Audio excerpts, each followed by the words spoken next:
true life, and music history. The Ants Human Stars podcast with your hosts, Caleb and Digo. Are you ready? Steady. Go.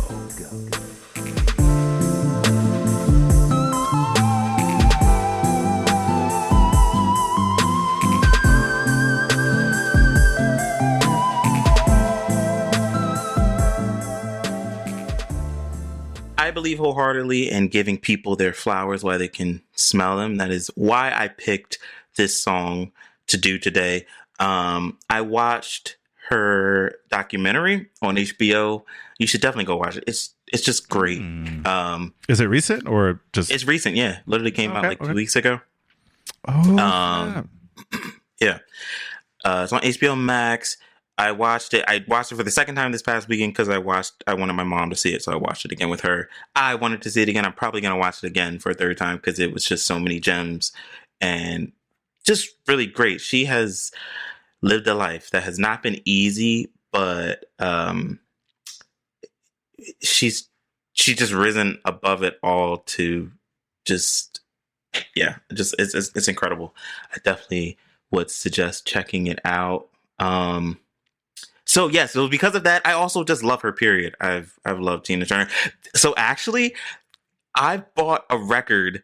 Me and Digo, for those for you listening, I went to the record store with Digo, and if you ever go to the store with Digo and he is your friend, just be prepared. He's just going to convince you to buy whatever it is that you want. There is no like I don't remember I don't remember this specifically. Like maybe I remember you buying a record, but I definitely can agree that whatever I did in that situation was say, just get it.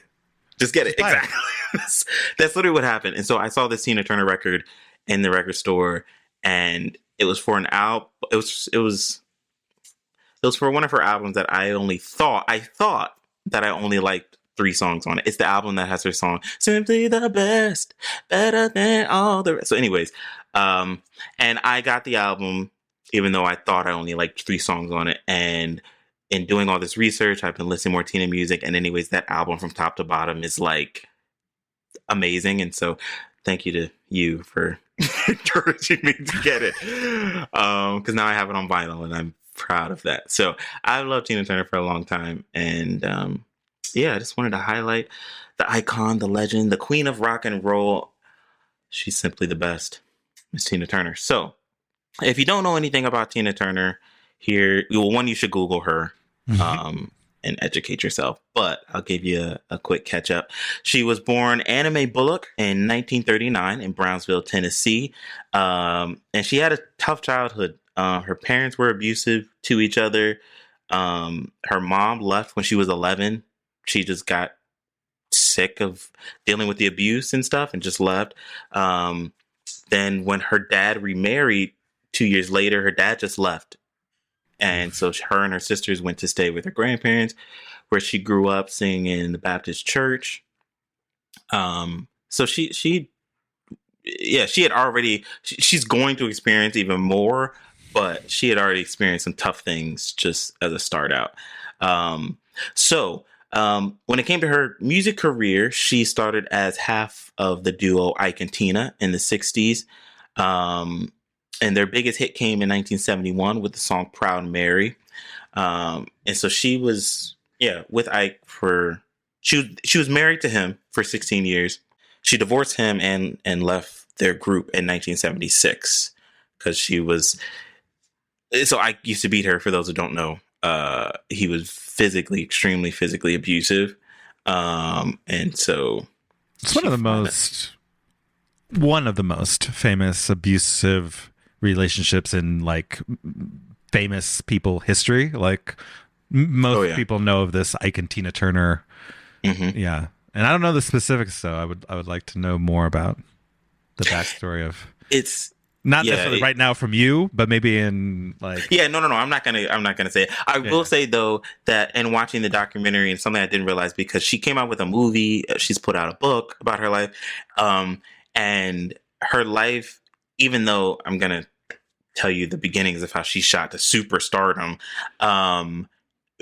she could never escape. People always wanted to talk about that. Her and Ike and Tina. Ike Turner and being abused by him. Like constantly through her career. If you watch the documentary, she's doing interviews for what's that movie? The Mad Max? Mad Max. And they're asking her about Ike and telling her about what Ike's doing. So she didn't get to escape it like Aretha Franklin did. Exactly. And really so many other people. There's countless other people who've dealt with that or been the ones to abuse people and they get to move on from it, but it just followed her throughout her career, unfortunately. So, so when she divorced him, he took everything. He took everything from money to claims to royalties of the music, just everything. The only thing that she got and that she asked for specifically was her name, Tina Turner. She needed. Exactly. So after that, she is just pretty much kind of out here on her own. And she talks about in the documentary how she would just take any gig because she needed money to put food on the table. So she did a lot of Vegas shows. She did some TV specials. She did a special with Cher, another one with Olivia Newton-John. And she did release 2 albums. They were both unsuccessful in 1978 and 1979. And when the last one just flopped, she was dropped by the label. And again, she's just kind of like, all right, where do I go from here? So she finds herself a woman in her early 40s, needing a job, again, to put food on the table and provide for her family, but also not ready to hang up her performing shoes. So this guy, Roger Davies, comes to her aid and he jumps on board as her manager. And together they start working on shifting her image into the rock and roll artist that she wants to be. Because they talk about in the documentary, he asked her, like, what do you want to be? How do you see yourself? And she's like, I want to be the first Black female rock star to sell out stadiums like the Stones. And she will eventually sell out those stadiums even more than the Stones ever did. And so that's what they start working towards, changing her image. And along with the image, it's getting together a song. So also they also had to secure, I want to mention, they had to secure a record contract for her with Capitol Records. That was really tough to do because she says how nobody wanted to work with her because they're like, this 40-year-old woman, what are we going to do with her? How's she going to sell? Even actually, they talk about in the documentary, there was finally this guy at Capitol Records who was like, I'm going to get behind you. I believe in you.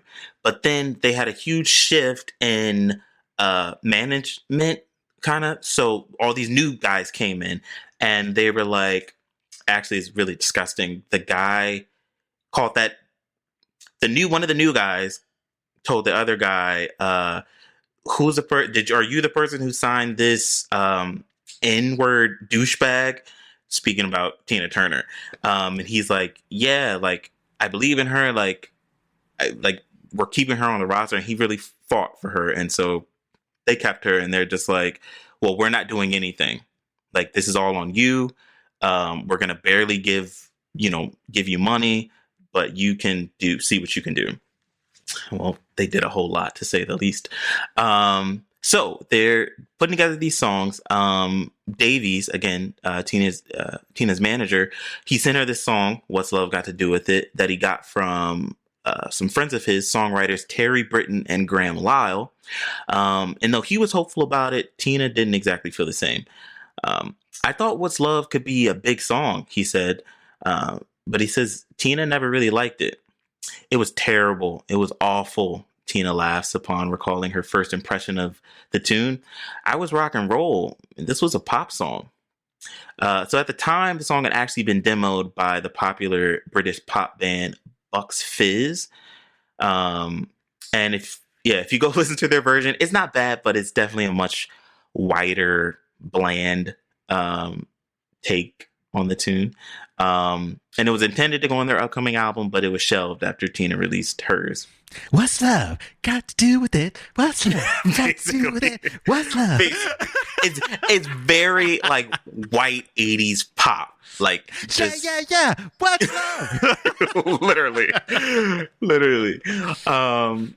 So again, Tina heard the song and she's like, "What? I don't like this." But Davies is like, just meet with Britten, one of the writers.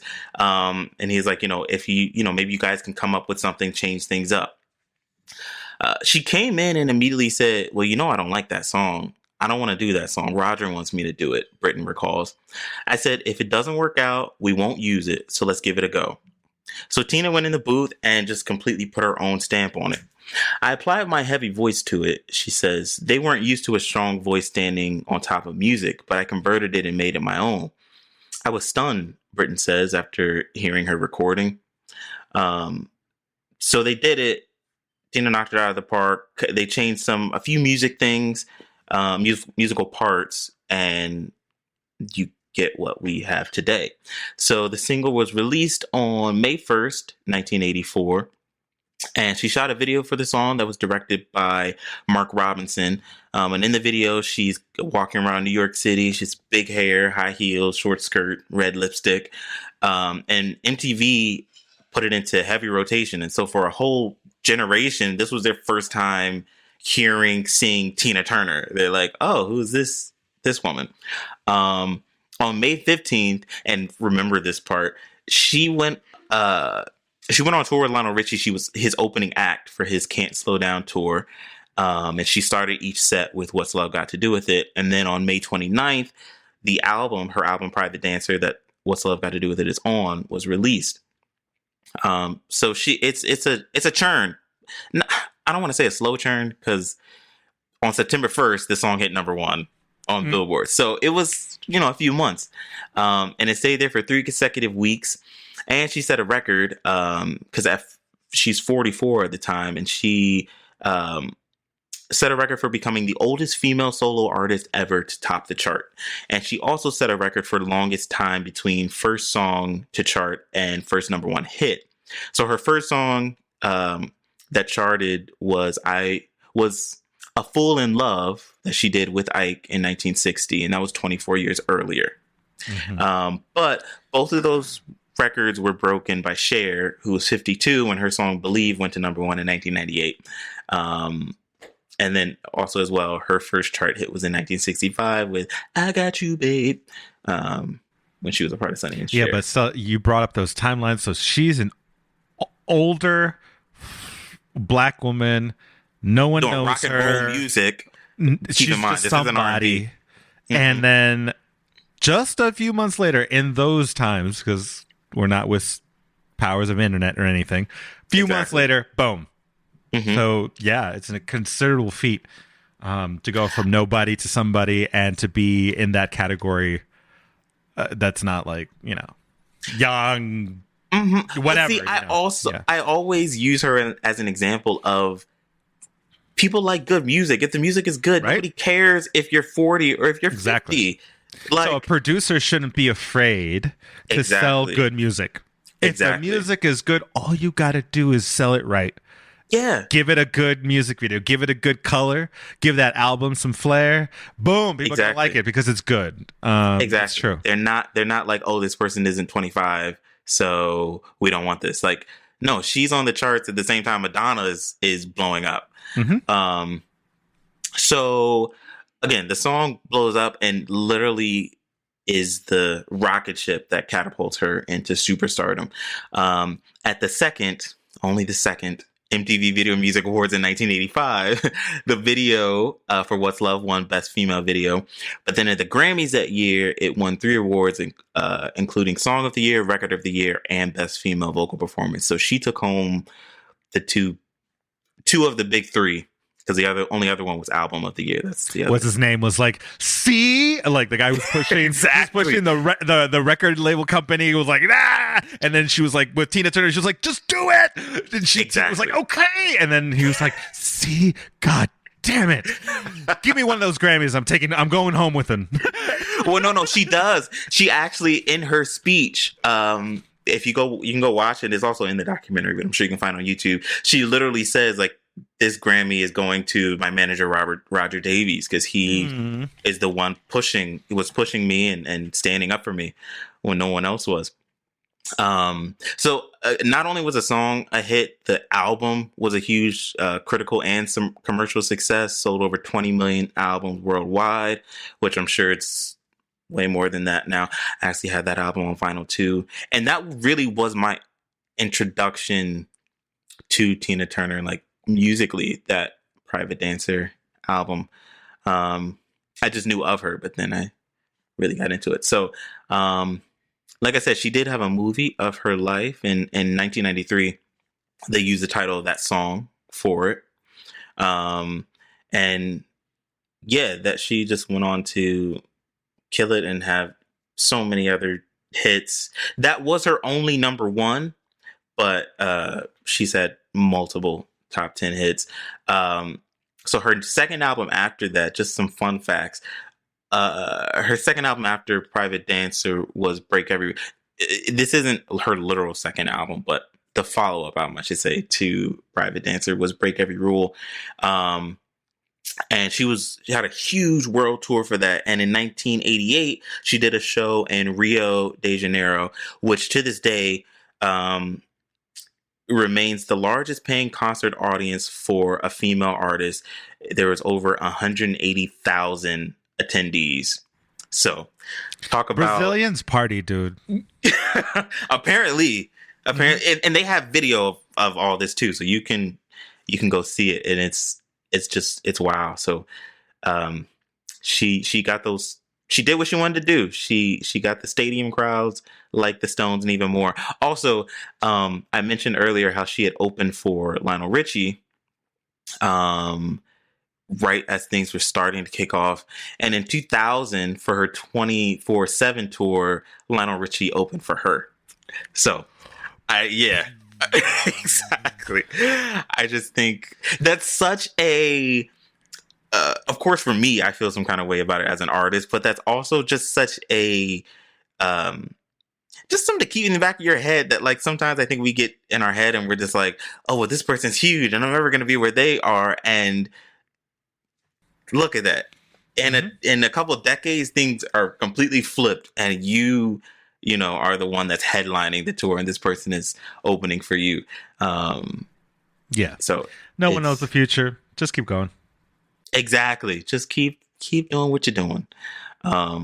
So that's really it. I have to admit that my favorite is With Ike and Proud Mary. Proud Mary. Proud Mary. Oh yeah, I think of Tina. I think about that. I want to roll down the river with her. I mean, oh yeah, that's her. That's probably her most notable song, other than What's Love Got to Do with It. Yeah, Proud Mary. So, I wish it didn't involve Ike, but it is what it is. And yeah. Have you seen Mad Max Thunderdome with Tina Turner? I have not, and I need to watch it. The hair. I mean, that is yeah, that hair. That fucking movie is just as 80s as it gets. Well, I'm pretty sure it was 80s. Yeah. Oh yeah, it was 85. Sure. It was 85. Right in the 80s.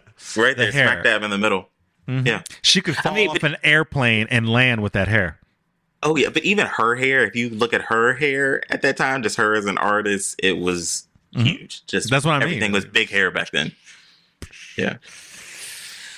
But no, great song.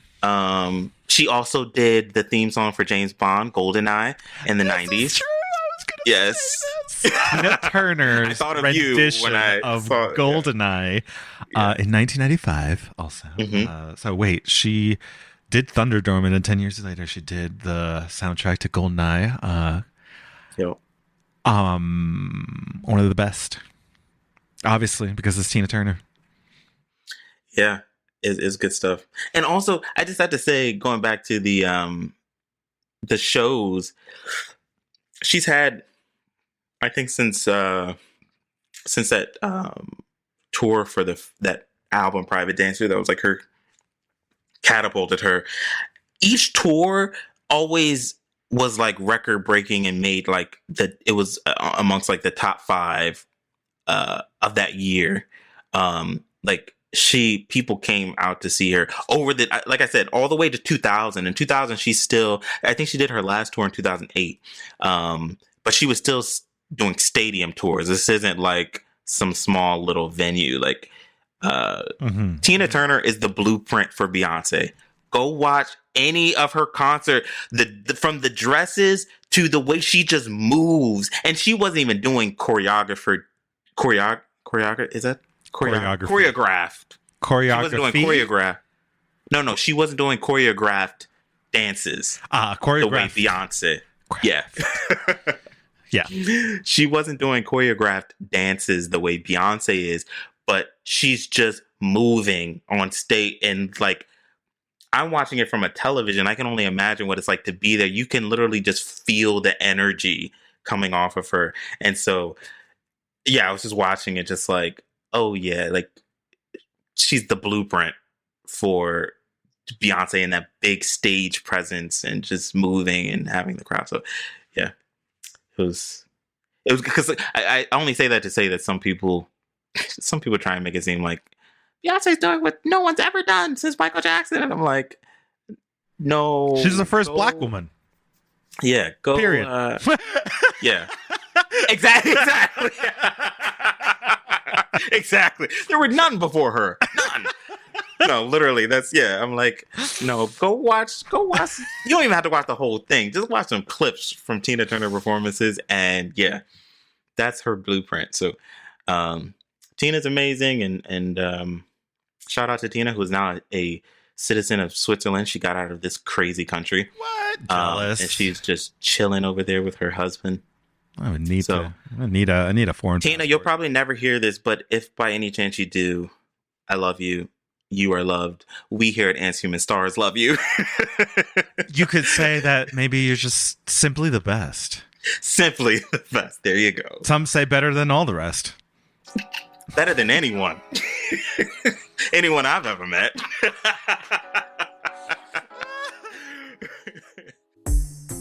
Thanks for listening to the Ants Human Stars podcast with Caleb and Digo. Stay connected and get updates about new episodes by visiting our website, antshumanstars.com, and by subscribing wherever you listen to podcasts.